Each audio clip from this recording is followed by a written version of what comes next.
भारत के हर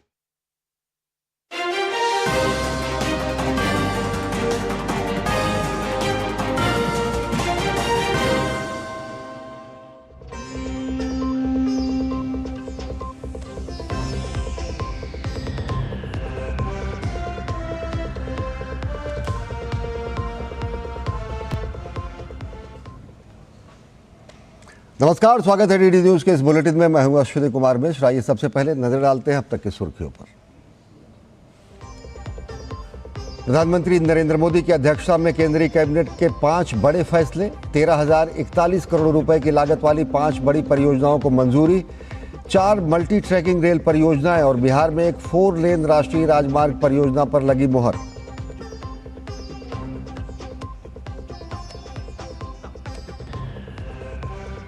दिल्ली जल बोर्ड घोटाला मामले में न्यायिक हिरासत में भेजे गए पूर्व मंत्री सत्येंद्र जैन समेत 5 आरोपी।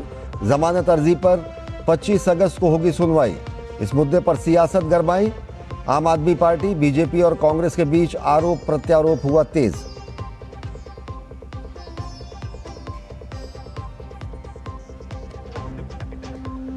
प्रतियोगी परीक्षाओं की तैयारी कर रहे युवाओं को मुफ्त ऑनलाइन कोचिंग उपलब्ध कराने की पहल की तैयारियों की समीक्षा। प्रधानमंत्री नरेंद्र मोदी की पहल पर विद्यार्थियों के लिए एक मजबूत राष्ट्रीय ऑनलाइन प्लेटफॉर्म विकसित करने पर विशेष जोर।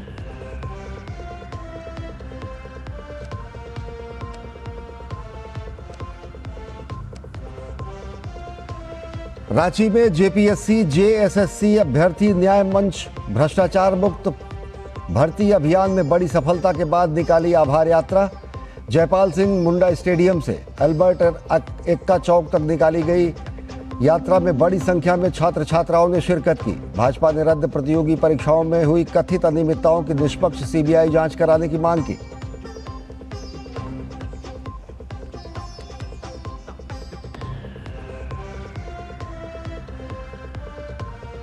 यूक्रेन में युद्ध के बीच सियासी घमासान। चुनाव की मांग कर रहे पूर्व रक्षा मंत्री फेडरो जेलेंस्की सरकार को घेरा। बोले, लोकतंत्र को नहीं बनाया जा सकता रूस का बंधक। संसद ने नए रक्षा मंत्री की नियुक्ति को दी मंजूरी।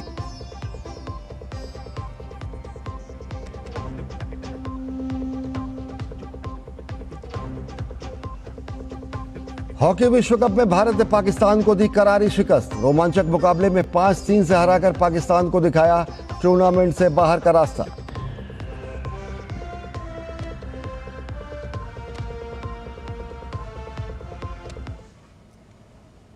और अब देखते हैं खबरों को विस्तार से। देश में रेल कनेक्टिविटी और रोड कनेक्टिविटी को मजबूत करने की दिशा में कैबिनेट ने 5 अहम फैसलों को मंजूरी दी है। इनमें 4 फैसले सीधे रेल इंफ्रास्ट्रक्चर को मजबूत करने वाले हैं। कैबिनेट के 13,041 करोड़ रुपए की लागत वाली इन 5 इंफ्रास्ट्रक्चर परियोजनाओं को मंजूरी मिली है, जिनमें 4 मल्टी ट्रैकिंग रेल परियोजनाएं और एक बिहार में 4 रेल लेन के राष्ट्रीय राजमार्ग की परियोजना शामिल है। बिहार में सड़क कनेक्टिविटी को बड़ा बढ़ावा मिलेगा और साथ ही साथ मुजफ्फरपुर सीतामढ़ी सोनबरसा 4 लेन को भी मंजूरी दी गई है। बुधवार को केंद्रीय कैबिनेट ने 5 बड़े प्रोजेक्ट्स को मंजूरी दी। 4 रेलवे और 1 राजमार्ग परियोजना को मंजूरी मिली। रेलवे कनेक्टिविटी को मजबूत करने के लिए 4 बड़े मल्टी ट्रैकिंग प्रोजेक्ट्स को मंजूरी दी गई है। इन परियोजनाओं से पश्चिम बंगाल, ओडिशा, तमिलनाडु और आंध्र प्रदेश के 8 जिलों में रेल नेटवर्क का विस्तार होगा। कुल करीब 9,450 करोड़ रुपए की लागत से तैयार होने वाली इन परियोजनाओं के तहत लगभग 410 किलोमीटर रेल लाइन जोड़ी जाएगी। इनका काम वर्ष 2030-2031 तक पूरा होने का लक्ष्य रखा गया है। इन प्रोजेक्ट्स में खड़गपुर भद्रक रानीताल चौथी लाइन, भद्रक हरिदासपुर चौथी लाइन, गुम्मिडी पुंडी गुड्डूर तीसरी और चौथी लाइन तथा कटक पारादीप बादाबंधा तीसरी और चौथी लाइन शामिल हैं। इन परियोजनाओं से माल ढुलाई क्षमता बढ़ेगी, यात्रा समय कम होगा और औद्योगिक क्षेत्रों व बंदरगाहों तक बेहतर रेल कनेक्टिविटी होगी। पहले 4 प्रोजेक्ट में जो हावड़ा से चेन्नई की रूट है, मेन लाइन है, इस मेन लाइन के क्वाड्रुपलिंग के डिसीजंस हैं और एक है कटक से पारादीप रेलवे लाइन का क्वाड्रुपलिंग का 3rd and 4th line. Total 13,041 crore rupees के प्रोजेक्ट्स आज कैबिनेट में माननीय प्रधानमंत्री श्री नरेंद्र मोदी जी ने अप्रूव किए हैं। बहुत नई गाड़ियां चला पाएंगे, इससे कार्गो के मूवमेंट में आराम रहेगा और मेंटेनेंस करना आसान रहेगा। इसके अलावा एक अन्य अहम फैसले में बिहार में सड़क कनेक्टिविटी को मजबूत करने के लिए बड़ा फैसला लिया गया। कैबिनेट ने NH-22 के मुजफ्फरपुर सीतामढ़ी सोनबरसा सेक्शन को 4 लेन मानक में अपग्रेड करने को मंजूरी दी है। करीब 82.578 किलोमीटर लंबे इस प्रोजेक्ट को हाइब्रिड एन्युटी मोड के तहत विकसित किया जाएगा। परियोजना की कुल अनुमानित लागत 3,590.73 करोड़ रुपए होगी। ये सड़क परियोजना भारत नेपाल सीमा के सोनबरसा को NH-27 स्थित आर्थिक केंद्र मुजफ्फरपुर से जोड़ेगी। ये प्रोजेक्ट नेपाल के बॉर्डर से लेके स्टार्ट होता है। अगर हम देखें नेपाल के बॉर्डर में सोनबरसा, सीतामढ़ी और नीचे मुजफ्फरनगर, यानी कंप्लीट एक बड़ी आर्टरी बनेगा, ट्रांसपोर्ट की बहुत बड़ी ये मेन लाइन, मेन रोड बनेगी, जो कि बिहार के लिए कई वर्षों तक इसका बेनिफिट मिलेगा। इस परियोजना की मंजूरी से आवागमन में सहूलियत होगी, व्यापारिक गतिविधियों को बढ़ावा मिलेगा। परियोजना से बुद्ध सर्किट और जानकी पुनौरा धाम मंदिर, सीतामढ़ी जैसे प्रमुख धार्मिक और सांस्कृतिक स्थलों तक पहुंच बेहतर होगी। साथ ही नजदीकी भूमि बंदरगाह के जरिए यात्री और माल परिवहन को गति मिलेगी। शैलेंद्र मिश्र के साथ bureau report, DD news. Delhi की सियासत में एक बार फिर सत्येंद्र जैन का नाम सुर्खियों में है। जिस दिल्ली में साफ पानी, साफ व्यवस्था और भ्रष्टाचार मुक्त शासन के वादे किए गए थे, उसी दिल्ली के जल बोर्ड से जुड़े एक मामले में पूर्व मंत्री सत्येंद्र जैन पर भ्रष्टाचार के गंभीर आरोप लगे हैं। आरोप है कि सीवेज ट्रीटमेंट प्लांट यानी STP के टेंडर में नियमों से खिलवाड़ कर खास कंपनी को फायदा पहुंचाया गया और इस पूरे खेल में कथित तौर पर कमीशन का पैसा इधर से उधर हुआ। इस मामले में एंटी करप्शन ब्यूरो ने मंगलवार रात सत्येंद्र जैन समेत सभी आरोपियों को जांच के सिलसिले में गिरफ्तार कर लिया था। इन्हें आज कोर्ट में पेश किया गया और कोर्ट ने सत्येंद्र जैन और 4 अन्य को 14 दिन की न्यायिक हिरासत में भेज दिया है। अदालत ने दिल्ली जल बोर्ड के पूर्व संविदा सलाहकार अंकित श्रीवास्तव को 2 दिन की पुलिस हिरासत में भी भेजा है। मामले के आरोपियों की जमानत अर्जी पर 25 अगस्त को सुनवाई होगी। क्या है पूरा मामला, देखिए खास रिपोर्ट। शुचिता ईमानदारी का वादा कर दिल्ली की सत्ता पर राज करने वाली आम आदमी पार्टी का एक के बाद एक भ्रष्टाचार का मामला सामने आ रहा है। आम आदमी पार्टी के बड़े नेताओं में शुमार दिल्ली सरकार में स्वास्थ्य से लेकर PWD और पानी जैसे अहम विभाग संभाल चुके सत्येंद्र जैन एक बार फिर जांच एजेंसियों के शिकंजे में हैं। बुधवार को ACB ने सत्येंद्र जैन, दिल्ली जल बोर्ड के तत्कालीन CEO उदित प्रकाश राय, पूर्व contractual consultant Ankit Srivastava, AN enterprises के proprietor Nagendra Yadav, Eurotech environment के मालिक राजा कुमार कुर्रा और सृजनहार कंपनी के प्रोपराइटर पंकज वर्मा पर शिकंजा कसा। मामला दिल्ली जल बोर्ड के सीवेज ट्रीटमेंट प्लांट्स के विस्तार और अपग्रेडेशन से जुड़े टेंडरों में कथित गड़बड़ी का है। दिल्ली जल बोर्ड के सीवेज ट्रीटमेंट प्लांट को बेहतर बनाने या अपग्रेड करने की टेंडर प्रक्रिया में बड़े पैमाने पर गड़बड़ी, टेंडर की शर्तों में हेरफेर कर तकनीकी शर्तों को इस तरह बदला गया जिससे खास कंपनी को सीधे तौर पर फायदा पहुंचाया जा सके। जांच में यूरोटेक इन्वायरमेंट, सृजनहार और AN एंटरप्राइजेस जैसी कंपनियों के नाम सामने आए हैं। एजेंसी का दावा है कि पैसों के लेन देन की कड़ियां तत्कालीन DJB, CEO और उनसे जुड़े लोगों तक पहुंचती है। इस मामले की जड़ साल 2022 में जारी किए गए 4 बड़े टेंडरों में बताई जा रही है। ये टेंडर दिल्ली के कई सीवेज ट्रीटमेंट प्लांट्स की क्षमता बढ़ाने और उन्हें अपग्रेड करने से जुड़े थे। इन 4 टेंडरों की कुल कीमत करीब 1943 करोड़ रुपए बताई गई है। उस समय सत्येंद्र जैन दिल्ली के जल मंत्री होने के साथ साथ दिल्ली जल बोर्ड के चेयरमैन भी थे। यानी जिस विभाग का काम दिल्ली के सीवेज सिस्टम को बेहतर करना था, उसी विभाग के टेंडर अब कथित भ्रष्टाचार और मनी ट्रेल की जांच के घेरे में हैं। वित्तीय जांच में सामने आया है कि टेक्नोलॉजी प्रोवाइडर कंपनी यूरोटेक से रिश्वत का पैसा बिचौलिया फर्म AN एंटरप्राइजेस में भेजा गया। इसके बाद AN एंटरप्राइजेस और सृजनहार जैसी शेल कंपनियों के जरिए तत्कालीन CEO उदित प्रकाश राय और उनके रिश्तेदारों के बैंक खातों में कुल 1.52 करोड़ रुपए ट्रांसफर किए गए। इस रिश्वत के पैसे का इस्तेमाल अचल संपत्तियां खरीदने में किया गया। सत्येंद्र जैन के लिए मुश्किलें नई नहीं हैं। साल 2022 में भी ED ने उन्हें एक अलग मनी लॉन्ड्रिंग मामले में गिरफ्तार किया था। उस मामले में उन्होंने करीब 18 महीने जेल में बिताए और बाद में उन्हें जमानत मिली। लेकिन DJB का मामला अलग है और इसमें जांच का केंद्र दिल्ली जल बोर्ड के STP टेंडर हैं। जुलाई 2025 में ईडी ने इसी मामले में सत्येंद्र जैन से पूछताछ भी की थी। हालांकि इस मामले पर सियासत भी गर्म हो गई है। खुद सत्येंद्र जैन एसीबी एक्शन को पंजाब चुनावों से जोड़कर देख रहे हैं, तो उन्हीं की पार्टी की करीबी रणनीतिकारों में गिनी जाने वाली स्वाति मालीवाल ने धन उगाही का एक और बड़ा आरोप लगाते हुए सवाल दागा है कि उनको पंजाब में इतनी बड़ी कोठी क्यों दी गई। सत्येंद्र जी कुछ कहेंगे इस गिरफ्तारी को लेकर? पंजाब चुनाव को लेकर आरोप पंजाब चुनाव की वजह से किया जा रहा है। सत्येंद्र जैन पार्टी के लिए, आम आदमी पार्टी के लिए कलेक्शन एजेंट का काम कर रहे हैं पंजाब के अंदर। वो बिल्डर से, रियल एस्टेट से खुल के उगाही कर रहे हैं। और अगर ऐसा नहीं है तो मुझे एक बात बताइए, फिर उनको किस कारण से पंजाब में, चंडीगढ़ में मंत्रियों से भी ज्यादा लग्जूरियस कोठी दी गई है? वहीं बीजेपी भी हमलावर है। दिल्ली की मुख्यमंत्री रेखा गुप्ता ने आप सरकार के घोटालों पर तंज कसते हुए कहा है कि जो बीज बोया है वो तो सामने आएगा ही। वहीं कांग्रेस भी हमलावर है, जबकि आप इस पूरे मामले को झूठा बता रही है। सब सीएजी रिपोर्टों पे कार्रवाई चल रही है, एजेंसीज अपना काम कर रहे हैं और जो बीज बोए हैं वो तो सामने आएंगे ही। तो सत्येंद्र जैन उस नाते से, जो उन्होंने स्कैम किया था जल बोर्ड का, उसके नाते से जेल गए हैं और कार्रवाई चल रही है। हम वही किस्सा रिपीट होता हुआ देख रहे हैं जो 2022-23 में हुआ। उस समय सत्येंद्र जैन जी हिमाचल प्रदेश के प्रभारी थे, वहां पे चुनाव को डिस्टर्ब करने के लिए किया गया। और इस बार पंजाब के सह प्रभारी होने के नाते, जहां पे फरवरी में चुनाव आ रहे हैं, ये बीजेपी की साजिश है। सुएज ट्रीटमेंट प्लांट में आज से नहीं, 7-8 साल से दिल्ली में पूरी खबर है कि अनियमितताएं हो रही हैं। तो ये कह देना कि उसमें संदेह नहीं था, संदेह तो था पहले से। बहरहाल आरोप प्रत्यारोप जारी है। सवाल सिर्फ इतना नहीं है कि टेंडर किसे मिला, सवाल ये है कि क्या टेंडर की शर्तें किसी खास कंपनी को फायदा पहुंचाने के लिए बदली गईं? क्या सरकारी प्रोजेक्ट के नाम पर निजी कंपनियों को अनुचित फायदा मिला?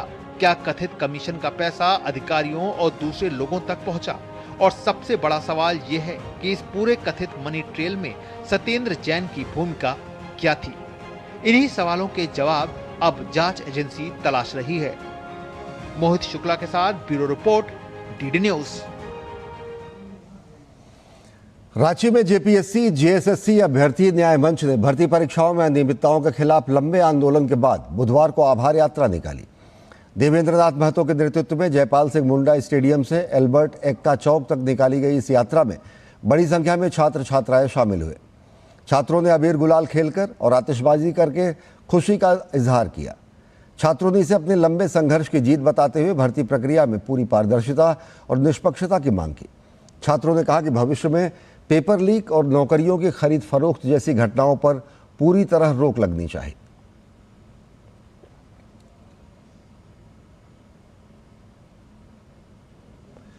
इस बीच झारखंड में नेता प्रतिपक्ष बाबूलाल मरांडी ने मुख्यमंत्री हेमंत सोरेन को पत्र लिखकर जेपीएससी, जेएसएससी, सीजीएल की परीक्षा और प्रतियोगी परीक्षाओं में हुई कथित अनियमितताओं की निष्पक्ष सीबीआई जांच कराने की मांग की है। बाबूलाल मरांडी ने आरोप लगाया कि प्रतियोगी परीक्षाओं को लेकर राज्य में पैदा हुए अविश्वास, आक्रोश और अराजकता के लिए जेएसएससी, सीजीएल मामले में हुई सीआईडी जांच काफी हद तक जिम्मेदार है। उन्होंने सीआईडी जांच को दोषपूर्ण और संदिग्ध बताते हुए सरकार की मंशा पर ही सवाल खड़े किए। नेता प्रतिपक्ष ने सवाल उठाया कि आखिर सरकार सीबीआई जांच से पीछे क्यों हट रही है और वह किसे संरक्षण देना चाहती है। उन्होंने कहा कि युवाओं के भविष्य और राज्य हित को देखते हुए इन सभी मामलों की निष्पक्ष जांच जरूरी है। मुख्यमंत्री को लिखे पत्र में बाबूलाल मरांडी ने 8 प्रमुख मांगें रखी हैं। अब देखना यह होगा कि सरकार इन मांगों पर क्या रुख अपनाती है और प्रतियोगी परीक्षाओं को लेकर युवाओं के बीच बने अविश्वास को दूर करने के लिए क्या कदम उठाती है।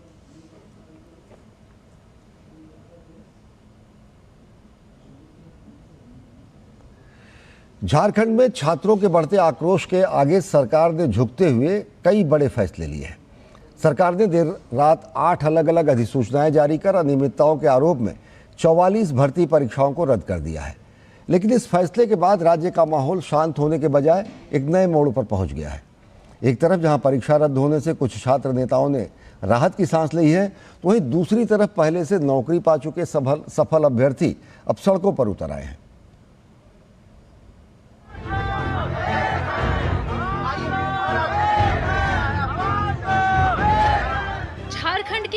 पर फिर हंगामा बरपा है। इस बार जेएसएससी, सीजीएल और जेपीएससी के जरिए नौकरी पा चुके कर्मचारी सड़क पर हैं। झारखंड सचिवालय के बाहर ही धरना और प्रदर्शन शुरू हो चुका है। प्रदर्शनकारी अपनी नौकरियों को बचाने के लिए सड़क पर उतरे हैं और ये सब हुआ है सरकार के उस फैसले के चलते जो रात के अंधेरे में लिया गया। परीक्षाओं में अनियमितता को लेकर झारखंड में चल रहा आंदोलन अब नए मोड़ पर आ गया है। अब सीजीएल के वो सफल अभ्यर्थी जो पिछले 6 महीनों से नौकरी कर रहे थे, उनकी जो परीक्षाएं हैं वो रद्द करने के बाद वो भी सड़कों पर आ गए। क्या कुछ मांग को लेकर आप लोग बैठी हैं? कि हम लोग के साथ न्याय होना चाहिए सर। हम लोग के साथ बहुत गलत हुआ है, एक झटके में सारा कुछ खत्म कर दिए हैं। हाँ, सब कुछ खत्म हो गया, हम लोग को नौकरी चली गई, बस उसी का हम लोग को वापस लेना फैसला जो सरकार लिए उसके खिलाफ कि हम लोग को नौकरी चाहिए। दरअसल झारखंड की राजधानी रांची में गर्मी, धूप और बारिश के बीच आंदोलन पर डटे छात्रों के आगे सरकार को झुकना पड़ा। युवाओं के आगे सरकार झुकी और एक के बाद एक 8 नोटिफिकेशन जारी कर गड़बड़ी के आरोपों वाली परीक्षाएं रद्द की गयीं। सरकार ने 22 भर्ती परीक्षाएं सीधे तौर पर रद्द कर दी। वहीं 17 भर्ती परीक्षाओं की सीआईडी जांच के आदेश दिए, जबकि 6 परीक्षाओं को स्थगित कर दिया गया। हमने 26 दिन तक यहाँ, आज 26वां दिन है और 26 दिन तक हम लोगों ने जो है सो यहाँ संघर्षरत है और इस 26 दिनों में सरकार के द्वारा हम लोगों ने 22 एग्जाम रद्द करवाने का काम किया है। ये वाकई में हम तमाम छात्र नौजवानों को जेपीएससी जेएसएससी रिफॉर्म्स मंच का एक बहुत बड़ा जीत है। हम तमाम छात्रों को इसके लिए बहुत बहुत बधाई देना चाहता हूँ। सरकार ने मंगलवार देर रात 8 अलग अलग अधिसूचनाएं जारी कर उन परीक्षाओं की सूची सार्वजनिक की जिन्हें रद्द किया गया। रद्द की गई परीक्षाओं में 2014 से अब तक जेपीएससी और आउटसोर्स एजेंसी टीडीपीएल से जुड़ी परीक्षाएं शामिल हैं। सरकार ने ड्रग इंस्पेक्टर और इंजीनियरिंग कॉलेज में सहायक प्राध्यापक भर्ती को रद्द किया है। सिविल जज जूनियर डिवीजन और सहायक वन संरक्षक भर्ती को भी रद्द किया गया है। इसके अलावा झारखंड संयुक्त लोक सेवा परीक्षा 2025 और संयुक्त सिविल सेवा परीक्षा 2023 को भी रद्द किया गया है। इसके अलावा बाल विकास परियोजना अधिकारी और सहायक लोक अभियोजक भर्ती को भी रद्द किया गया है। छात्रों की मांग के आगे झुकते हुए सरकार ने प्रशासनिक पदों के अलावा कई तकनीकी पदों की भर्ती परीक्षाएं भी रद्द की हैं। वहीं सरकार ने मृदा संरक्षण पदाधिकारी भर्ती परीक्षा और सिविल जज जूनियर डिवीजन भर्ती परीक्षा की सीआईडी जांच की बात कही है। इसके अलावा डेंटिस्ट भर्ती परीक्षा और सेल्स टैक्स भर्ती परीक्षा की भी जांच होगी। संयुक्त सहायक अभियंता और खाद्य सुरक्षा पदाधिकारी परीक्षा की भी जांच होगी। वहीं फूड एनालिस्ट और प्रोजेक्ट मैनेजर परीक्षा स्थगित की गई हैं। फैक्ट्री निरीक्षक और बॉयलर निरीक्षक भर्ती परीक्षा को भी स्थगित किया गया है। अब परीक्षाएं रद्द करने और सचिवालय के बाहर शुरू हुए सैकड़ों कर्मचारियों के आंदोलन के बीच भाजपा ने सोरेन सरकार को घेरा है। अगर सफल अभ्यर्थी या सड़कों पे है तो ये हेमंत सरकार की गलत नीतियों के कारण है। अगर उन्होंने उसी समय अच्छे से सीबीआई इंक्वायरी करा ली होती तो ये बात सामने आ जाती कि बड़े पैमाने पर गड़बड़ियां हुई और एग्जामिनेशन रद्द होता। अब तो लोग 1-1 साल 2-2 साल नौकरी करने के बाद अब उनको हटाया गया है, तो ये बहुत देरी से उठाया गया कदम। सोरेन सरकार के परीक्षाएं रद्द करने से स्पष्ट है कि इन भर्ती परीक्षाओं में गड़बड़ी हुई, लेकिन सवाल ये है कि नौकरी कर रहे कर्मचारियों के भविष्य का क्या होगा। रांची से दिवाकर कुमार की रिपोर्ट के साथ ब्यूरो रिपोर्ट, डीडी न्यूज। केंद्रीय शिक्षा मंत्री प्रहलाद जोशी ने प्रतियोगी परीक्षाओं की तैयारी कर रहे युवाओं को मुफ्त ऑनलाइन कोचिंग उपलब्ध कराने की प्रधानमंत्री नरेंद्र मोदी की पहल के क्रियान्वयन की तैयारियों की समीक्षा की। इस सिलसिले में उन्होंने उच्च शिक्षा विभाग के वरिष्ठ अधिकारियों के साथ बैठक की। बैठक में देश भर के विद्यार्थियों के लिए एक मजबूत राष्ट्रीय ऑनलाइन प्लेटफॉर्म विकसित करने पर जोर दिया गया। इस प्लेटफॉर्म के जरिए छात्रों को उच्च गुणवत्ता वाली अध्ययन सामग्री, विशेषज्ञ मार्गदर्शन और प्रतियोगी परीक्षाओं को सुव्यवस्थित तैयारी की सुविधा आसानी से उपलब्ध कराने की योजना पर चर्चा हुई।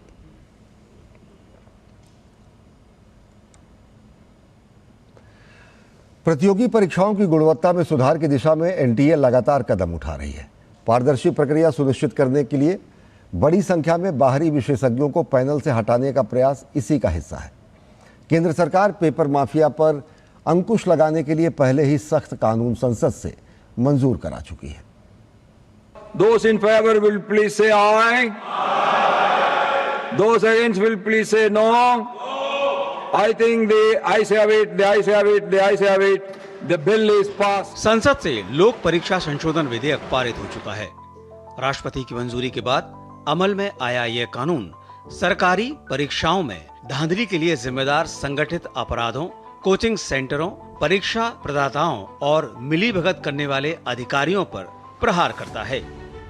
इसके तहत व्यक्तिगत रूप से शामिल अपराधी की सजा को बढ़ाकर 5 से 10 वर्ष तक की जेल और जुर्माने को बढ़ाकर अधिकतम 50 लाख रुपए किया गया है।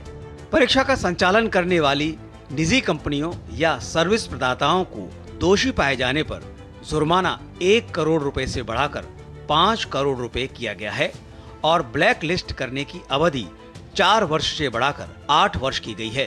पेपर लीक कराने वाले संगठित गिरोहों के लिए 7 से 10 वर्ष तक की जेल और न्यूनतम 1 करोड़ से 10 करोड़ रुपए तक का जुर्माना तय किया गया है। हर राज्य और केंद्र शासित प्रदेश को मामलों की त्वरित सुनवाई के लिए विशेष फास्ट ट्रैक कोर्ट गठित करने का प्रावधान किया गया है। आरोप पत्र दाखिल होने के बाद 2 महीने के भीतर जांच पूरी करने और 3 महीने के भीतर मुकदमे का निपटारा करने का लक्ष्य निर्धारित किया गया है। दोनों सदनों ने इस कठोर कानूनों वाले, प्रावधानों वाले इस बिल को पास कर दिया है। अब विश्वस्त परीक्षा पद्धति की दिशा में जाने में एक महत्वपूर्ण काम पूर्ण हुआ है। काम आगे भी चलता रहेगा। हम ऐसी परिस्थितियों को लंबे समय तक नहीं चलने देंगे। इस कानून की पृष्ठभूमि मई महीने में नीट यूजी की परीक्षा में गड़बड़ियों की बात सामने आने के बाद तैयार की गई।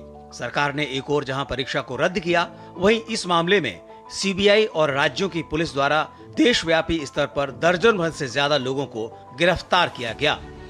इनमें मुख्य रूप से संगठित पेपर लीक गिरोह के सरगना, एनटीए के विषय विशेषज्ञ, बिचौलिए, फर्जी बायोमेट्रिक वेंडर और साल्वर गैंग शामिल हैं। सरकार ने 21 जून को री एग्जाम आयोजित किया। यह री एग्जाम किसी छोटे समूह के लिए नहीं बल्कि सभी अभ्यर्थियों के लिए आयोजित किया गया। सुरक्षा के अत्यधिक कड़े इंतजाम के बीच परीक्षा आयोजित की गई, जिसमें केंद्रों पर मल्टी स्टेज बायोमेट्रिक सत्यापन और कड़े सुरक्षा प्रोटोकॉल लागू किए गए। अभ्यर्थियों से दोबारा कोई आवेदन शुल्क नहीं लिया गया और 14 जून के आसपास नए एडमिट कार्ड जारी कर दिए गए। दोबारा परीक्षा में देश भर में लगभग 20 लाख अभ्यर्थी शामिल हुए। री एग्जाम का अंतिम परिणाम और स्कोर कार्ड 16 जुलाई को घोषित किया गया, जिसमें से 11.21 लाख अभ्यर्थियों ने क्वालिफाई किया। परीक्षा पद्धति भरोसेमंद, पारदर्शी बनाने और टेक्नोलॉजी के ज्यादा से ज्यादा इस्तेमाल को ध्यान में रखते हुए सरकार ने दुनिया के जाने माने टेक्नोलॉजी एक्सपर्ट नंदन नीलकर्णी के नेतृत्व में एक हाई पावर्ड टास्क फोर्स के गठन करने का फैसला भी किया। इसका उद्देश्य परीक्षा प्रणाली में अत्याधुनिक तकनीकी को शामिल करने और जीरो एरर यानी कि त्रुटिहीन ढांचा तैयार करना है। प्रतियोगी परीक्षाओं की गुणवत्ता में सुधार के लिए एनटीए के परीक्षा पैनल से 600 से अधिक बाहरी विशेषज्ञों को हटाया गया और पारदर्शी प्रक्रिया से नए विशेषज्ञों को शामिल किया गया है। इसके अलावा संदिग्ध या लापरवाही बरतने वाले दर्जनों अधिकारियों को सेवा मुक्त किया गया। प्रश्न पत्रों की सटीकता और गोपनीयता सुनिश्चित करने के लिए 4 स्तरीय जांच प्रणाली लागू की गई है। एनटीए के कार्यालयों और संवेदनशील डेटा परिसरों की भौतिक सुरक्षा का जिम्मा केंद्रीय औद्योगिक सुरक्षा बल को सौंपा गया। एनटीए के पुनर्गठन के तहत सूचना सुरक्षा, सतर्कता और फोरेंसिक के साथ साथ शोध और विकास जैसे समर्पित विभाग बनाए गए हैं, जिससे यह सुनिश्चित किया गया है कि परीक्षा में धांधली अब मुश्किल ही नहीं बल्कि नामुमकिन है। Bureau report, DD news. Samajwadi party के नेता आजम खान की मुश्किलें एक बार फिर बढ़ती नजर आ रही हैं। प्रवर्तन निदेशालय ने मौलाना मोहम्मद अली जौहर ट्रस्ट और रामपुर स्थित मोहम्मद अली जौहर यूनिवर्सिटी से जुड़े कथित मनी लॉन्ड्रिंग मामले में बड़ी कार्रवाई की है। बुधवार को ईडी की टीमों ने उत्तर प्रदेश के रामपुर, सहारनपुर और दिल्ली में एक साथ 10 ठिकानों पर छापेमारी की। ये कार्रवाई prevention of money laundering act PMLA 2002 की धारा 17 के तहत की गई। ईडी की लखनऊ जोनल टीम इस पूरे मामले की जांच कर रही और सरकारी ठेके से जुड़े फंड के कथित डायवर्जन और उसके बाद उस रकम के जौहर ट्रस्ट और यूनिवर्सिटी में हुए इस्तेमाल के मामले की जांच हो रही है। अब आइए आपको विस्तार से बताते हैं कि आखिर ईडी ने आजम खान के ठिकानों पर छापेमारी क्यों की। ईडी की यह कार्रवाई संदिग्ध फंडिंग और वित्तीय लेन देन की जांच को लेकर की जा रही है। जांच एजेंसी सरकारी ठेकों से जुड़े फंड के कथित डायवर्जन के मामले में पड़ताल कर रही है। आशंका है कि कुछ ठेकेदारों के जरिए सरकारी ठेके से मिली रकम को कथित तौर पर जौहर ट्रस्ट में ट्रांसफर किया गया। जांच के दौरान ईडी ये पता लगाने की कोशिश कर रही है कि ट्रस्ट और जौहर यूनिवर्सिटी से जुड़े निर्माण कार्यों और अन्य गतिविधियों में इस धन का किस तरह इस्तेमाल किया गया। एजेंसी की टीमें छापेमारी के दौरान वित्तीय दस्तावेज, लेन देन से जुड़े रिकॉर्ड और डिजिटल सबूतों की जांच कर रही हैं।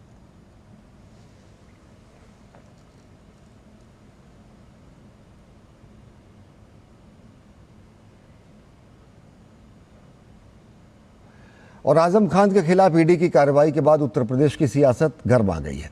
एक तरफ समाजवादी पार्टी अपने नेता के बचाव में उतर आई है, तो वहीं बीजेपी का कहना है कि समाजवादी पार्टी के भ्रष्टाचार एक एक करके सामने आ रहे हैं। ये पहले भी ऐसी रेड्स हो चुकी हैं उनके यहाँ और कहीं भी कुछ नहीं निकला। हमें उम्मीद है कि इस बार भी कुछ नहीं निकलेगा। आजम खान साहब के मामला पहले भी पाक और साफ निकले थे और अब भी पाक और साफ निकलेंगे। समाजवादी पार्टी की सरकार में श्री आजम खान साहब ने ऐसे काम किए हैं जिनका ना कानून से कोई संबंध है, ना नियम से कोई संबंध है। इसलिए धीरे धीरे पर्दे खुल रही हैं। और वैसे भी मेरे ख्याल से हमारे देश में आक्रांताओं के नाम से कोई विश्वविद्यालय बनेगा, आखिर क्या संदेश उसका समाजवादी पार्टी देना चाहती है। ये पहली बार नहीं जब ईडी ने जौहर यूनिवर्सिटी को लेकर छापेमारी की है। इससे पहले भी जुलाई 2019 में ईडी ने छापा मारा था। यूनिवर्सिटी में सर्च के बाद दस्तावेज जब्त किए गए थे। सितंबर 2023 में इनकम टैक्स और ईडी ने आजम खान के आवास और जौहर यूनिवर्सिटी के ठिकानों पर 3 दिनों तक छापेमारी की थी। इसके बाद संदिग्ध बैंक लेन देन की जानकारी मिलने पर ईडी ने समन जारी किया था।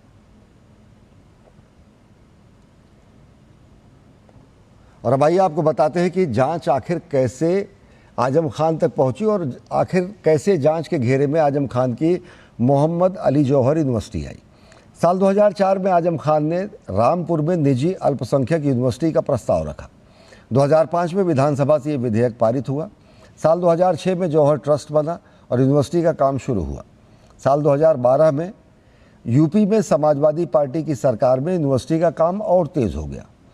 विधानसभा में संशोधित विधेयक पारित हुआ और निजी यूनिवर्सिटी का इसे दर्जा मिल गया। आजम खान आजीवन जौहर यूनिवर्सिटी के कुलाधिपति बन गए। 2017 में बीजेपी की सरकार में यूनिवर्सिटी की पूरी जांच शुरू की गई। किसानों ने ज़मीन के कब्जा करने के आरोप लगाए।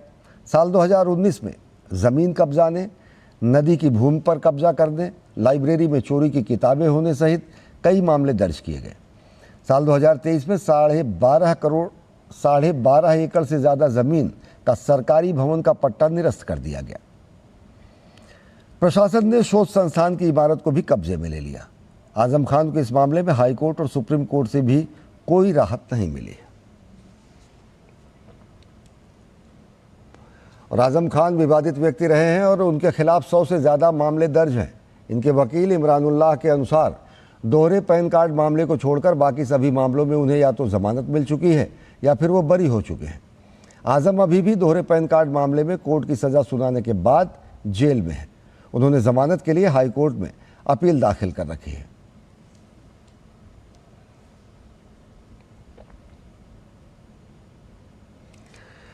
और उत्तर प्रदेश में 2027 की सियासी बिसात अब से ही बिछने लगी है। इस बार दलितों के साथ साथ ब्राह्मण वोट बैंक पर सबकी नज़र है।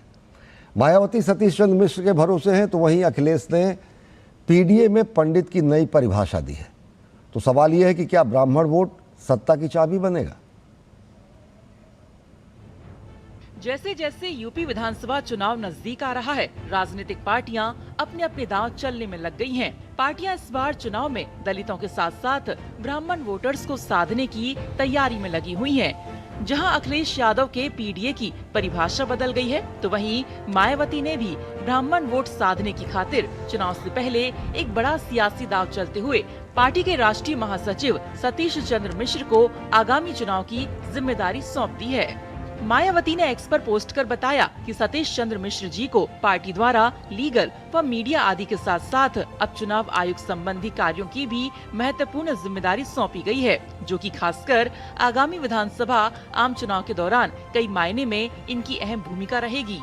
दरअसल मायावती 2027 में सत्ता हासिल करने के लिए 2007 की तरह रणनीति दोहराने की जुगत में हैं। वहीं समाजवादी पार्टी के प्रमुख अखिलेश यादव ब्राह्मण वोटर्स को अपने पक्ष में करने में जुटे हुए हैं। अखिलेश यादव के पीडीए की परिभाषा अब फिर बदल गई है। जहां पहले पीडीए का फुल फॉर्म पिछड़ा, दलित और अल्पसंख्यक हुआ करता था और फिर पिछड़ा, दलित, आधी आबादी हो गया और फिर सुविधा के अनुसार पिछड़ा, दलित और अगड़े हो गया और फिर अगड़े की जगह आदिवासी हो गया। तो अब पीडीए में पीडी का मतलब पंडित बताते हैं और अब अखिलेश यादव आए दिन किसी न किसी मंच पर ब्राह्मणों की चिंता करने लगे हैं और उनके हित की बात करने लगे हैं। पीडीए में पीडी जो है वो पंडित का शॉर्ट फॉर्म है और जितनी पीड़ा दोगे, पीड़ा बढ़ाओगे, उतना ही पीडी और मजबूत दिखाई देगा। आपको हम बता दें कि उत्तर प्रदेश की 403 विधानसभा सीटों में से 100 से अधिक सीटों पर ब्राह्मणों का व्यापक असर है और यही वजह है कि सभी पार्टियां दलितों के साथ साथ ब्राह्मण समाज को भी साथ लाने के समीकरण बनाने में लग चुकी हैं। Bureau report, DD news. Uttar Pradesh को जापान के साथ निवेश और औद्योगिक साझेदारी का नया केंद्र बनाने की दिशा में दिल्ली में यूपी जापान इन्वेस्टमेंट मीट 2026 का आयोजन हुआ। मुख्यमंत्री योगी आदित्यनाथ ने जापानी कंपनियों के प्रतिनिधियों के साथ राउंड टेबल बैठक में निवेशकों को पूरा भरोसा दिलाया कि उत्तर प्रदेश में उन्हें हर स्तर पर सरकार का पूरा सहयोग मिलेगा। केंद्रीय मंत्री अश्विनी वैष्णव और केंद्रीय मंत्री शिवराज सिंह चौहान ने यूपी की औद्योगिक क्षमता और कृषि क्षेत्र में जापानी तकनीक के इस्तेमाल की संभावनाओं को भी रेखांकित किया। यूपी जापान इन्वेस्टमेंट मीट में मुख्यमंत्री योगी आदित्यनाथ ने प्रमुख जापानी कंपनियों के सीईओ और बिजनेस लीडर्स से सीधा संवाद किया। मुख्यमंत्री ने कहा कि पिछले 9 वर्षों में उत्तर प्रदेश में 360 डिग्री बदलाव आया है और यही बदलाव प्रदेश को निवेश का ड्रीम डेस्टिनेशन बना रहा है। निवेश और औद्योगिक सहयोग पर फोकस। 200 से ज्यादा जापानी उद्योगपति, सीईओ और कारोबारी प्रतिनिधि। 9 साल में यूपी में मजबूत कानून व्यवस्था, बेहतर कनेक्टिविटी, आधुनिक infrastructure, ease of doing business, युवा और skilled manpower. Bharat Japan की साझेदारी shared growth, shared technology and shared prosperity की साझेदारी है। उत्तर प्रदेश आज भारत की टॉप 3 इकोनॉमी में शामिल होते हुए भारत के विकास का ग्रोथ इंजन बना है। मुख्यमंत्री योगी आदित्यनाथ ने कहा कि यूपी के पास युवा मैन पावर, बेहतर इंफ्रास्ट्रक्चर, कनेक्टिविटी और उद्योगों की जरूरत के मुताबिक तैयार हो रहा स्किल्ड वर्कफोर्स है। सरकार का लक्ष्य निवेश प्रक्रिया को सरल, पारदर्शी और समयबद्ध बनाना है। जापान के पास precision, quality, technology, research capability, manufacturing excellence, kaizen की फिलॉसफी है, तो उत्तर प्रदेश के पास skill, market, infrastructure, policy, law and order एवं एम्बिशन है।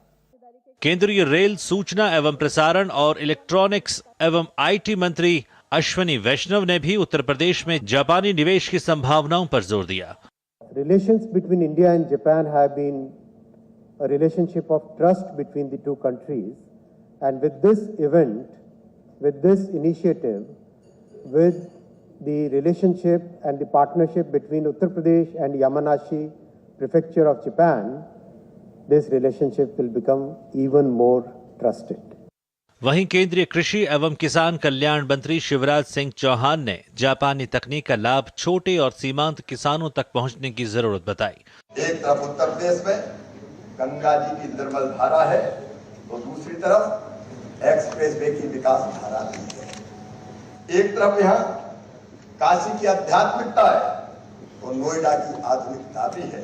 तो उत्तर प्रदेश भारत की ग्रोथ का इंजन है, जो अंततः दुनिया का इन्वेस्टमेंट की डेस्टिनेशन भी बन रहा है।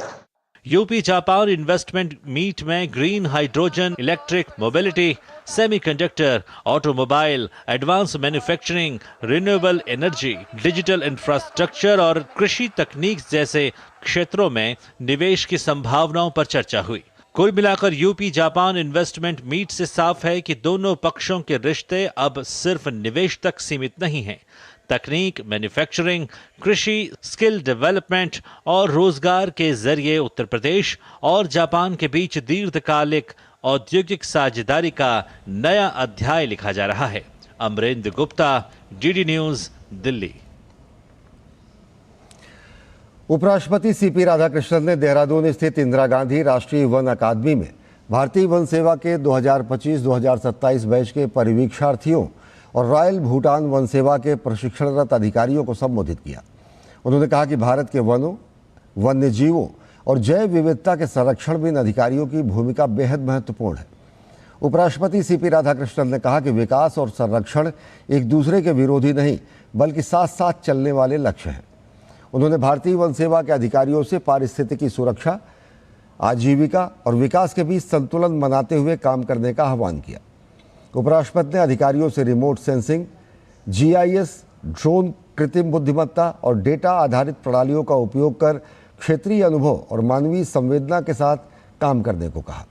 उन्होंने कहा कि अधिकारियों की सफलता का आकलन केवल पद से नहीं, बल्कि पुनर्स्थापित वनों, संरक्षित वन्य जीवों, समुदायों के विश्वास और आने वाली पीढ़ियों के लिए छोड़ी गई विरासत के लिहाज से होना चाहिए। वर्तमान बैच में करीब 17% महिला प्रशिक्षुओं की भागीदारी को उन्होंने नारी सशक्तिकरण का उत्साहजनक उदाहरण बताया।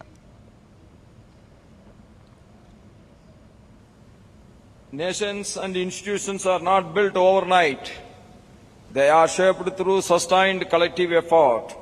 This collective effort only has helped Bharat move up to the 9th position in the Global Forest Resources Assessment 2025. We have also maintained that the 3rd position globally in the annual net gain of forest area. That is another interesting and appreciable effort. I extend my appreciation to the Indian Forest Service officers for helping Bharat to conserve its resources. Bharat 18वें BRICS शिखर सम्मेलन की अध्यक्षता कर रहा है। अगले महीने नई दिल्ली में इस सम्मेलन का आयोजन किया जाएगा। आखिर क्या है इस समूह का इतिहास और क्या है इसकी अहमियत, देखिए हमारी खास रिपोर्ट। नमस्कार। क्या आप जानते हैं कि जल्द ही दिल्ली में कई विश्व नेताओं का एक बड़ा सम्मेलन होने वाला है। वर्तमान युद्धों और वैश्विक तनाव के बीच इस सम्मेलन पर पूरी दुनिया की नजर लगी हुई है। दरअसल दुनिया की बदलती हुई ताकतों के बीच एक ऐसा समूह है जिसमें भारत, चीन, रूस, ब्राजील और दक्षिण अफ्रीका जैसे देश तो हैं ही, लेकिन अब इसकी तस्वीर पहले से कहीं ज्यादा बड़ी हो चुकी है और इस समूह की अगली बड़ी बैठक भारत में होने जा रही है। दरअसल बात हो रही है ब्रिक्स की, एक ऐसा समूह जो कभी सिर्फ 4 देशों से शुरू हुआ था, लेकिन आज दुनिया की कई बड़ी उभरती अर्थव्यवस्थाएं इसका हिस्सा हैं। भारत 2026 में ब्रिक्स की अध्यक्षता कर रहा है। 12 और 13 सितंबर को इसका शिखर सम्मेलन दिल्ली के भारत मंडपम में आयोजित हो रहा है। इसमें ब्राजील, रूस, चीन, दक्षिण अफ्रीका सहित ब्रिक्स के तमाम सदस्य देश, भागीदार देश और विशेष आमंत्रित सदस्य देशों का शीर्ष नेतृत्व मौजूद रहेगा। और ऐसे में बड़ा सवाल यह है कि आखिर ब्रिक्स है क्या, इसकी जरूरत क्यों पड़ी, आज ब्रिक्स में कितने देश हैं और भारत के लिए ब्रिक्स इतना महत्वपूर्ण क्यों है। तो आइए इन सवालों के जवाब शुरू करते हैं।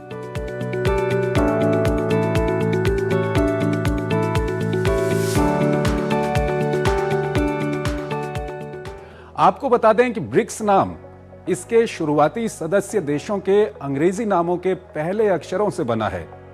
बी यानी ब्राजील, आर यानी रशिया, आई यानी इंडिया, सी यानी चाइना और एस यानी साउथ अफ्रीका। हालांकि शुरुआत में साउथ अफ्रीका इसका हिस्सा नहीं था। ब्रिक शब्द की चर्चा 2001 में हुई थी, लेकिन चारों देशों का पहला लीडर समिट 2009 में रूस में हुआ। इसके बाद 2010 में साउथ अफ्रीका समूह में शामिल हुआ और ब्रिक बन गया ब्रिक्स। लेकिन कहानी यहीं खत्म नहीं हुई। 2024 में इजिप्ट, इथियोपिया, ईरान और यूनाइटेड अरब एमिरेट्स ब्रिक्स के पूर्ण सदस्य बने और 2025 में इंडोनेशिया भी पूर्ण सदस्य के तौर पर इसमें शामिल हो गया। यानी आज ब्रिक्स में कुल 11 सदस्य देश हैं। इसके अलावा 10 भागीदार देश भी इसमें शामिल हैं। लेकिन सवाल यह है कि आखिर ये देश एक साथ क्यों आए हैं? दरअसल ब्रिक्स कोई नाटो जैसा सैन्य गठबंधन नहीं है, नहीं ये यूरोपियन यूनियन जैसा कोई राजनीतिक संघ है। ब्रिक्स मूल रूप से आर्थिक, राजनीतिक और विकास से जुड़े मुद्दों पर सहयोग का एक मंच है। इन देशों की कोशिश है कि ग्लोबल साउथ यानी विकासशील और उभरती अर्थव्यवस्थाओं की आवाज दुनिया के बड़े फैसलों में ज्यादा प्रभावी हो। और इसी वजह से ब्रिक्स में सिर्फ व्यापार की बात नहीं होती, यहां आर्थिक सहयोग से लेकर ऊर्जा, स्वास्थ्य, तकनीक, कृषि, जलवायु परिवर्तन, शिक्षा और वैश्विक शासन व्यवस्था में सुधार जैसे मुद्दों पर भी बातचीत होती है। ब्रिक्स ने अपना न्यू डेवलपमेंट बैंक भी बनाया है, जिसका उद्देश्य सदस्य और अन्य विकासशील देशों में इंफ्रास्ट्रक्चर और सस्टेनेबल डेवलपमेंट प्रोजेक्ट्स के लिए फाइनेंसिंग उपलब्ध कराना है। यानी ब्रिक्स सिर्फ नेताओं की बैठक नहीं है, इसके पीछे आर्थिक और संस्थागत सहयोग का भी एक ढांचा तैयार किया गया है। तो आज इतना ही, नमस्कार। अमेरिकी राजदूत सर्जियो गोर ने आज जम्मू कश्मीर के मुख्यमंत्री उमर अब्दुल्ला से मुलाकात की। बैठक के बाद दोनों नेताओं ने भारत अमेरिका संबंधों पर कई मुद्दों पर बातचीत की। अमेरिकी राजदूत ने जम्मू कश्मीर को भारत का अहम अभिन्न अंग बताया। सर्जियो गोर ने कहा कि जम्मू कश्मीर भारत का अभिन्न अंग है और मैं यहाँ आकर बहुत उत्साहित हूँ। It's a pleasure to be here. As everybody here knows, I'm the U.S. Ambassador to India, and this is an important part of India, and so I'm here visiting for the first time. It is an incredibly beautiful place, and so I'm thrilled to be here, thrilled to see this place. We just had a very good meeting, and we have some follow-ups that we hope to take back to Washington, back to Delhi, but a very warm, a very cordial, and we look forward to building this relationship forward. Rashtrapati Bhavan का अमृत उद्यान एक बार फिर जनता के लिए आकर्षण का केंद्र बना हुआ है। समर एनुअल्स एडिशन 2026 के तहत उद्यान को खूबसूरत फूलों और मनमोहक सजावट से सजाया गया है। बच्चे हो या बुजुर्ग, हर कोई यहाँ की खूबसूरती अपनी आंखों में समेटने के लिए पहुंच रहा है। देखिए हमारी खास रिपोर्ट। राष्ट्रपति भवन का अमृत उद्यान, जहां फूलों की खूबसूरती और प्रकृति की रंगीन छटा लोगों को अपनी ओर खींच रही है। 14 अगस्त को राष्ट्रपति द्रौपदी मुर्मू ने समर एनुअल्स एडिशन 2026 का शुभारंभ किया। इसके बाद 16 अगस्त से जनता के लिए उद्यान के दरवाजे खोल दिए गए। अमृत उद्यान की खूबसूरती देखने के लिए बड़ी संख्या में लोग पहुंच रहे हैं। बच्चों के चेहरे पर उत्साह है तो बुजुर्ग भी यहाँ के मनमोहक नजारे देखकर खुश नजर आ रहे हैं। कोई फूलों के साथ तस्वीरें ले रहा है तो कोई इस खूबसूरत माहौल को कैमरे में कैद कर रहा है। बड़ा खूबसूरत है ये, इन्होंने वेल मेंटेन्ड और अच्छा है। इन्होंने काफ़ी सारे फ्लावर्स हैं और ब्राइट कलर्स, वो अच्छा है सब। फर्स्ट टाइम अमृत उद्यान आया हूँ और यहाँ पर देखकर मेरे को बहुत खुशी हो रही है और इतना अच्छा लग रहा है कि रियली में वाह, और प्रकृति इतनी अच्छी लग रही है कि अंदर से बहुत खुशी महसूस हो रही है मेरे को। मुझे बहुत ब्यूटीफुल लगा है। यहाँ पे बहुत सारे फ्लावर्स हैं और इतने सारे फ्लावर्स हैं, मैंने फर्स्ट टाइम देखे हैं इतने सारे फ्लावर्स डिफरेंट टाइप्स के, और बहुत अच्छा लगा। यहाँ पे बहुत क्लीनिनेस है। इस बार के समर एनुअल्स एडिशन में भी कई फूल लोगों का ध्यान अपनी ओर खींच रहे हैं। उद्यान में अलग अलग प्रजातियों के फूल अपनी खूबसूरती बिखेर रहे हैं। प्रकृति के इस मनमोहक संसार को देखने के लिए लोग परिवार के साथ यहाँ पहुँच रहे हैं। 16 अगस्त से ये अमृत उद्यान जनता के लिए खुला हुआ है और 15 सितंबर तक खुला रहेगा। लोग यहाँ आ रहे हैं, प्रकृति की गोद में बैठकर सुंदर सुंदर फूलों की खुशबू ले रहे हैं और अपने जीवन का एक यादगार पल, एक सुनहरा पल जो कि खूबसूरती से भरा हुआ है, उसको सजो रहे हैं। तो आप भी देर मत कीजिएगा, 15 सितंबर तक ये खुला रहेगा। याद रखिएगा सोमवार को ये बंद रहता है क्योंकि यहाँ का जो रख रखाव है उसकी भी पूरी तैयारी की जाती है, अच्छे से ध्यान रखा जाता है उसका। तो बिना देर किए आप भी आइएगा अमृत उद्यान और प्रकृति की गोद में बैठ के राष्ट्रपति भवन में अपने जीवन का एक नया अनुभव तैयार कीजिएगा। कैमरा पर्सन मोहित के साथ मैं डॉक्टर सुयश शर्मा, डीडी न्यूज़, दिल्ली। और खबर खेल के मैदान से, पुरुष हॉकी विश्व कप के एक अहम मुकाबले में भारत ने पाकिस्तान को 5-3 के अंतर से हरा दिया। भारत ने शानदार शुरुआत करते हुए मुकाबले के पहले क्वार्टर में 2 गोल दागे। भारत के लिए कप्तान हरमनप्रीत सिंह ने 5वें मिनट में शानदार गोल किया। इसके बाद अभिषेक ने 10वें मिनट में गोल दागा और भारत को 2-0 की बढ़त दिला दी। इसके बाद 20वें मिनट में कप्तान हरमनप्रीत सिंह ने पेनाल्टी को शानदार गोल में तब्दील कर दिया। इस बीच पाकिस्तान के हन्नान शाहिद ने 21वें मिनट में पहला गोल दागा, स्कोर को 3-1 कर दिया। भारत के लिए अभिषेक ने 23वें मिनट में चौथा गोल किया। 1 मिनट बाद ही पाकिस्तान ने गोल करते हुए स्कोर को 4-2 कर दिया। तीसरे क्वार्टर के शुरुआत में ही हार्दिक सिंह ने भारत के लिए 5वां गोल किया और फिर चौथे क्वार्टर में शुरू में ही पाकिस्तान ने 3रा गोल किया। इसके बाद मुकाबले में कोई और गोल नहीं हो सका और भारत ने मैच को 5-3 से अपने नाम कर लिया। और बात क्रिकेट की, भारत ने गॉल टेस्ट को अपने नाम कर लिया है। भारत ने टेस्ट मैच के 5वें दिन श्रीलंका को 165 रन से हरा दिया। श्रीलंका को जीत के लिए 372 रन की दरकार थी, लेकिन टीम 206 रन पर ढेर हो गई। भारत की ओर से मानव सुथार ने 6 विकेट हासिल किए। इससे पहले सुथार ने पहली पारी में 4 विकेट लेने में सफलता पाई थी। इस जीत के बाद भारत ने 2 मैचों की टेस्ट सीरीज में 1-0 की बढ़त बना ली है। दोनों टीमों के बीच दूसरा टेस्ट मुकाबला 23 अगस्त को कोलंबो में खेला जाएगा। मैच के 5वें दिन श्रीलंका ने अपने चौथे दिन के स्कोर 4 विकेट पर 84 रन से आगे खेलना शुरू किया। श्रीलंका के कप्तान धनंजय डी सिल्वा और सोनल दिनुशा ने संभलकर बल्लेबाजी करते हुए स्कोर कार्ड को आगे बढ़ाया। धनंजय ने अर्धशतक लगाया और धनंजय को 59 की स्कोर पर रविंद्र जडेजा ने आउट कर दिया। वहीं सोनल दिनुशा भी अर्धशतक लगाने में सफल रहे। सोनल को 84 की स्कोर पर मानव सुथार ने उनका विकेट गिराया। भारत के लिए विश्व टेस्ट चैंपियनशिप फाइनल के लिहाज से टीम इंडिया के लिए ये सीरीज़ बेहद महत्वपूर्ण है। भारत की ओर से इस टेस्ट में देवदत्त पड्डिकल का शानदार प्रदर्शन देखने को मिला, जिन्होंने पहली पारी में 167 और दूसरी पारी में 44 रन की पारी खेली।